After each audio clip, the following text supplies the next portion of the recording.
स्वागत है आपका नेक्स्ट आईएएस की इस खास पेशकश न्यूज़ एंड व्यूज़ में। आज के एपिसोड में बात होगी ह्यूमन चैलेंज स्टडीज़ की।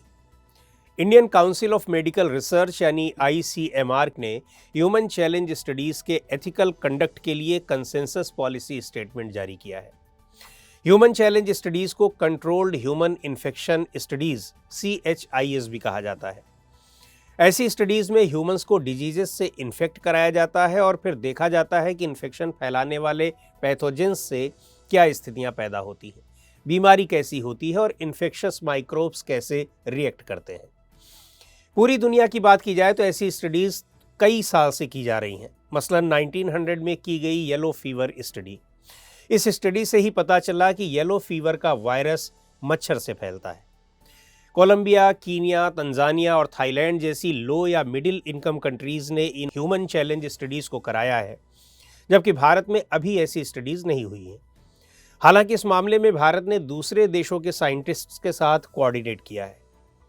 यहाँ ये बात भी जान लेना चाहिए कि ह्यूमन क्लिनिकल ट्रायल्स और ह्यूमन चैलेंज स्टडीज़ में काफ़ी अंतर है। ट्रेडिशनल जो क्लिनिकल ट्रायल्स होते हैं उसमें हिस्सा लेने वाले पार्टिसिपेंट्स को स्पष्ट तौर पर यह एडवाइस दी जाती है कि ऐसे ट्रायल्स करते वक्त काफ़ी सावधानी बरतने की ज़रूरत है, जिससे कहीं वे माइक्रोब्स से खुद ही इन्फेक्ट ना हो जाए। लेकिन ह्यूमन चैलेंज में मामला इसके अपोजिट होता है, यानी वॉलंटियर्स को डिजीज़ कॉजिंग पैथोजेंस से डेलिबरेटली इन्फेक्ट करवाया जाता है। ट्रेडिशनल क्लिनिकल ट्रायल्स ड्रग्स और वैक्सीन्स की एफिकेसी और सेफ्टी का पता लगाने के लिए होते हैं, जबकि ह्यूमन चैलेंज के ज़रिए इंसानों को संक्रमित किया जाता है और बेस्ट कैंडिडेट ड्रग या वैक्सीन को चुना जाता है। हालांकि दोनों ही केसेस में कैंडिडेट ड्रग और वैक्सीन के एडवर्स इफ़ेक्ट्स का पता नहीं होता, पर वॉलंटियर्स को ह्यूमन चैलेंज स्टडीज़ में एडिशनल रिस्क फेस करने पड़ते हैं। और सबसे अंत में ट्रेडिशनल क्लिनिकल ट्रायल की तुलना में human challenge studies influenza, dengue, typhoid, cholera और मलेरिया जैसी कम खतरनाक बीमारियों की स्टडी के लिए की जाती हैं। एक सवाल ये भी उठता है कि ह्यूमन चैलेंज स्टडीज़ की ज़रूरत क्यों पड़ती है। तो इन्फेक्शस डिजीज़ेस की अगर बात करें तो भारत में ऐसी बीमारियों से होने वाली डेथ रेट्स करीब 30% है, जो बहुत ज़्यादा है।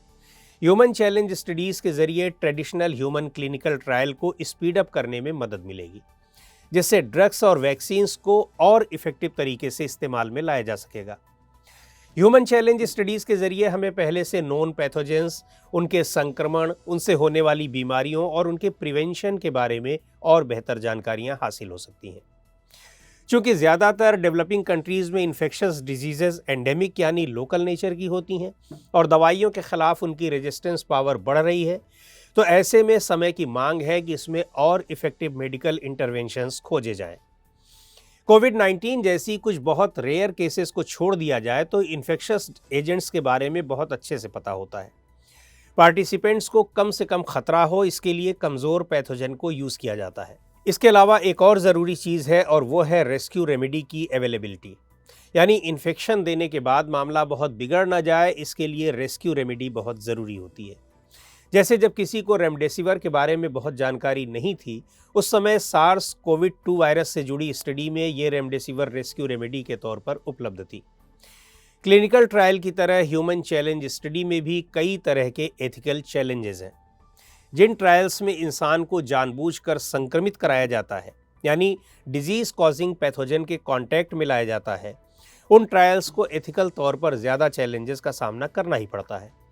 किसी प्री एग्जिस्टिंग मेडिकल कंडीशंस वाले पार्टिसिपेंट्स को इससे बाहर रखा जाता है, लेकिन बहुत से लोगों को तो इसके बारे में कोई जानकारी ही नहीं होती कि उन्हें पहले से कोई समस्या है। ऐसी सिचुएशन में स्टडी के लिए किसी इंडिविजुअल के एनरोलमेंट से पहले डिटेल्ड मेडिकल एग्जामिनेशन करना पड़ता है। उसके बदले दिया जाने वाला पेमेंट भी एक्सप्लॉयटेशन का कारण बन सकता है। ऐसे में ये चुनौती बनी रहती है कि एनरोलमेंट से पहले लोगों को कितनी जानकारी दी जाए और कितनी नहीं। कई बार चीज़ें डिस्प्यूट्स को भी जन्म देती हैं। फॉर एग्जाम्पल 2010 में HPV वैक्सीन के मामले में दी गई सहमति का काफ़ी वायलेशन हुआ था। इसी तरह 2020-21 में भोपाल में कोवैक्सीन के ट्रायल के समय भी डिस्प्यूट हुआ था। ICMR के कंसेंसस स्टेटमेंट में इस बात के साफ निर्देश हैं कि सिर्फ 18 to 45 ईयर्स के पूरी तरह हेल्दी यूथ्स ही इस स्टडी के लिए एनरोल्ड हो सकते हैं। बच्चे और ब्रेस्ट फीडिंग कराने वाली महिलाएं या प्रेग्नेंट लेडीज इसमें पार्टिसिपेट नहीं कर सकती हैं और बच्चों को तो तभी इसमें शामिल किया जाएगा जब ऐसा करना बहुत ज़रूरी होगा। तो आज के इस एपिसोड में इतना ही। अगले एपिसोड में फिर मिलेंगे एक नए टॉपिक के साथ। आपको ये प्रोग्राम कैसा लगा कमेंट करके हमें ज़रूर बताएं। आप अपने सुझाव भी हमें भेज सकते हैं।